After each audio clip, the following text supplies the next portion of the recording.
ikutin terus, pantengin terus acara kita di Ngobrol Tektok. Bukan hanya bicara, tapi berbagi cerita.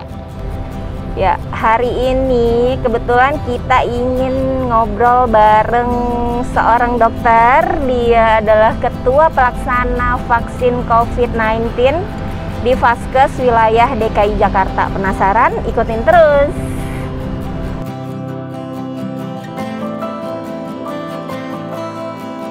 Selamat siang dengan Dokter Priska ya?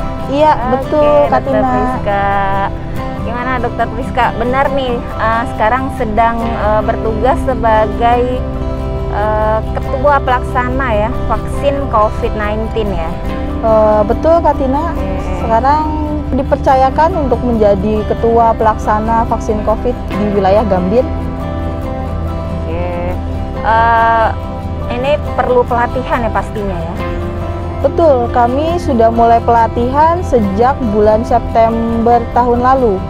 Oke, September 2020 ya, berarti Betul. Persiapannya itu kurang lebih berapa lama tuh? Sudah hampir, ini berjalan 5 bulan.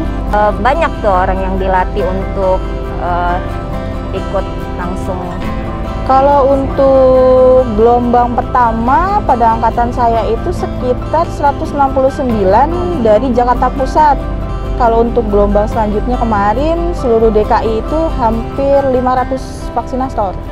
Oh, banyak juga. Betul. Ya. Berarti udah tersebar di seluruh DKI ya? Betul, Kak Tina. Ya, sudah mempunyai kemampuan atau sebagai fasilitator juga nantinya untuk pelaksanaan selanjutnya. Oh gitu, jadi angkatan pertama ini kebetulan Dokter Priska ya dipercayakan. Betul. Ya. Kemudian nanti angkatan-angkatan yang pertama itu nanti menjadi fasilitator untuk angkatan selanjutnya gitu ya. Betul. Waduh, mantap itu. Kerja keras ya. Iya. Oke, apa aja sih yang udah diberitahu atau didapat di dalam pelatihan itu untuk persiapan kita nih? Banyak Kak Tina yang kita pelajari ya, mulai dari bagaimana alur pendaftarannya, bagaimana cara pendistribusian vaksinnya, bagaimana cara pengaplikasian nanti sistemnya, seperti itu Kak Tina. Itu gimana dok, menurut dokter tentang vaksinasi yang banyak pro dan kontra nih? Memang untuk vaksin sekarang karena kita ya khususnya di Indonesia ini menggunakan vaksin Sinovac, pasti banyak pro dan kontra. Kenapa? Karena mungkin evidence base-nya, penelitian terakhirnya untuk yang ketiga itu tidak lebih tinggi dibandingkan vaksin-vaksin yang lain, hanya sekitar 69%.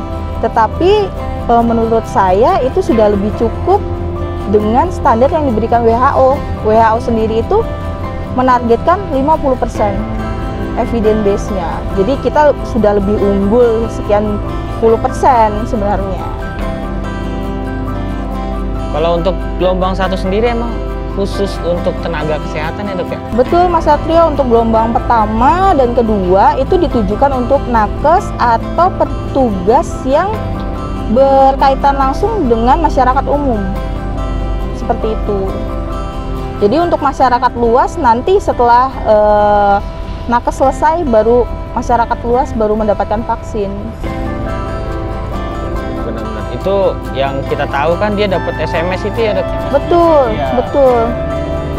Dapat SMS blast, terus kita suruh registrasi ulang ya? Betul. Untuk mendaftarkan diri untuk divaksin. Betul. Itu dengar-dengar katanya bisa milih tempat gitu dok ya? Betul Mas Satrio, jadi ketika peserta mendapatkan SMS blast, di dalam SMS itu terdapat linknya. Jadi boleh kita klik, nanti di dalam itu kita buat akun dulu di akun pedulilindungi.id. Setelah itu kita registrasi, dari situ kita bisa memilih tempat, tanggal, sesuai dengan keinginan kita. Jadi emang misalkan saya tinggal di Tangerang nih. Betul. Kebetulan kerja di daerah Jakarta. Berarti kalau emang itu bisa dong vaksin di Tangerang gitu ya? Hanya untuk yang wilayah kerjanya, bukan wilayah tempat tinggal. Karena itu tersambung sama GPS. Betul. Ini banget ya sistemnya ya. Sistemnya betul. Udah benar-benar diperhitungkan ya. Sudah dipersiapkan. Dipersiapkan benar. Udah berapa hari nih kita? 2 hari ya. Kemarin pertama Pak Presiden udah divaksin ya. Iya, tanggal 13 kemarin. Betul. Kemarin di kita sendiri udah mulai berapa hari? Untuk di DKI ini sudah berjalan 2 hari, Kak Tina, mulai dari tanggal 14 kemarin dan hari ini hari kedua tanggal 15. Oke, itu rencananya sampai kapan? Untuk gelombang pertama ini diperkirakan selesai di awal Februari. Awal Februari. Betul, nanti gelombang kedua untuk nakes itu di bulan Februari sampai dengan akhir Maret. Gitu ya, Betul. berarti ada step-stepnya ya? Sudah ada step-stepnya. Oke, gimana nih kegiatan kemarin 2 hari nih? Ada yang menolak atau fine-fine aja disuntik atau gimana di lapangan? Jadi orang-orang yang datang ke kita, ke puskesmas kita ini memang orang-orang yang sudah yakin dan sudah siap untuk divaksin. Jadi tidak akan mungkin orang itu datang tapi tidak mau divaksin, seperti itu Kak Tina. Jadi dia udah mantap gitu ya? Betul, karena dia sudah registrasi ulang di aplikasi yang tadi saya bilang. Jadi kalau seandainya dia udah mantap, terus di sini ini lagi nggak diedukasi atau diberikan kayak semacam pengetahuan awal gitu untuk vaksin efek samping, terus setelah vaksin nunggu dulu berapa lama gitu? Iya, jadi kalau memang untuk saat ini kan memang efek samping dari vaksin ini kan karena ini vaksin baru, kita juga belum tahu efek samping apa yang terjadi. Cuman kita menyiasatinya setelah vaksin, peserta harus menunggu setengah jam terlebih dahulu sebelum diperbolehkan untuk pulang. Tapi 2 hari kemarin gimana dok? Ada kayak gitu-gitu atau semuanya? Untuk 2 hari ini kita berjalan lancar. Alhamdulillah. Betul. Ya. Pesertanya juga dari hari ke hari juga semakin meningkat. Seperti itu Kak Tina, Mas Satrio.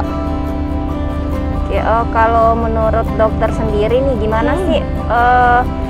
Kan orang-orang di luar sana masih ada yang ketakutan buat vaksin. Katanya ya banyak lah ya dengar-dengar tentang vaksin ini, ada yang ya gitu takut atau benar-benar ya kemarin udah halal sih ya. Iya, terus betul. udah gitu ya gitu, Lebih kurang percaya ya Kak Tina, kayak gimana itu? Sebenarnya kalau memang kan banyak beredar juga hoax tentang vaksin ini. Kalau memang teman-teman semua pada kalau memang teman-teman semua pada khawatir, teman-teman bisa hubungin puskesmas setempat, bisa bertanya jauh lebih lanjut bagaimana tentang vaksin itu sendiri. Sampai saat ini vaksin itu sudah diuji dan kita percaya vaksin ini bisa mengurangi angka kesakitan di Indonesia ini. Oke dok, kan di aplikasi itu ya ada, dia bilang apakah dia ibu hamil atau punya komorbid gitu ya. Jadi ketika si petugas kesehatan itu mengklik komorbid, berarti kemungkinan dia bisa nggak divaksin ya? Betul Mas Satrio, jadi memang aplikasi itu nanti setelah diregistrasi akan muncul apakah dia sedang hamil, menyusui, atau pernah terinfeksi virus ini, atau mungkin punya komorbid yang lain. Jika memang punya komorbid yang lain, bukan berarti tidak divaksin, tetapi ditunda. Oh, ditunda. Ada yang mau saya tanyakan nih, kan katanya mau vaksin itu nanti diulang lagi. Jadi sekarang ya, nama vaksinnya apa ya? Sinovac. Iya, untuk vaksin yang kita pakai sekarang itu Sinovac. Sinovac nanti diulang lagi berapa? 2 minggu, sebulan? Kalau untuk si Sinovac ini sendiri diulang nanti setelah 14 hari penyuntikan, Kak Tina. Ini harus tepat ya. Misalnya hari ini tanggal 1, tanggal 14-nya saya harus datang lagi. Betul, alangkah lebih baiknya untuk tepat waktu. Tetapi jika semisalnya berhalangan, kita mempunyai tenggang untuk waktunya itu sekitar 7 hari maksimal. Jadi gimana? Misalnya saya datang tanggal 1, berarti tanggal 7 saya udah bisa. Oh, Atau tanggal 14 lewatnya ya. 7 hari. Nah, 14 lewat 7 hari Maksimal tuh ya? Itu kita tidak bisa lagi memberikan vaksin. Oh. Jadi gugur dong. Iya betul, karena anggapannya nanti cuma antibodi yang kedua tidak akan terbentuk. Kayak booster ya, Mbak? Iya betul, Kak Tina, boosternya. Oke, jadi berarti harus di warning dong orang yang dapat vaksin sekarang itu harus nyempetin waktu dong. Iya, buat betul. Yang kedua. Betul, itu juga tujuan kita nanti setiap by step pada pelaksanaan vaksin ada tersendiri pada saat kita kasih kartu vaksinnya. Itu sudah tertulis dan kita mengedukasi, mengingatkan untuk kembali lagi tepat waktu. Iya, soalnya kalau seandainya banyak nih yang nggak datang, sia-sia dong yang Betul, pertama. memang ada harus dari kita memberikan edukasi, dan yang kedua memang kesadaran dari diri kita, memang kita harus untuk vaksin yang kedua. Iya, dan siap kan? Betul. Nah, dari dokter sendiri nih, ada nggak tips atau trik gimana sih seorang itu harus sebelumnya mempersiapkan diri untuk vaksin gitu? Kan kadang-kadang orang walaupun udah jelas masih aja takut gitu. Apa modalnya? Apa cuma mental aja terus datang ke sini udah Sebenarnya selesai? Nggak perlu ada persiapan apapun. Yang penting kita percaya bahwa vaksin itu dibuat untuk kebaikan dalam diri kita. Itu aja. Terima kasih ya Dokter Priska udah mau diajak ngobrol TikTok bareng kita. Sama Kak Tina. Itu sangat informatif sekali. Semoga membantu masyarakat yang memang pada takut untuk vaksin. Dan memang vaksin ini awalnya diutamakan untuk petugas ya. Selanjutnya kemungkinan nanti akan ditindaklanjut untuk masyarakat.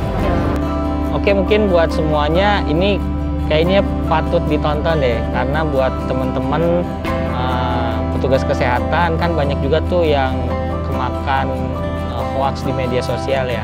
Percayakanlah sama dokter-dokter yang sudah ditunjuk sama pemerintah ibaratnya gitu. Jadi tetap percayakan ke mereka. Kalau kurang apa-apa bisa langsung ditanyakan, jangan ngeliat di media sosial aja gitu. Jadi buat semua tetap dukung kita bikin konten-konten yang bisa berbagi buat semua. Kalau emang video ini bermanfaat, jangan lupa like, share, dan subscribe YouTube channel di bawah ini. Oke, terima kasih banyak Dokter Priska atas waktunya. Semoga ini bermanfaat buat kita semua. Oke, sampai kita ketemu di season selanjutnya. Dah.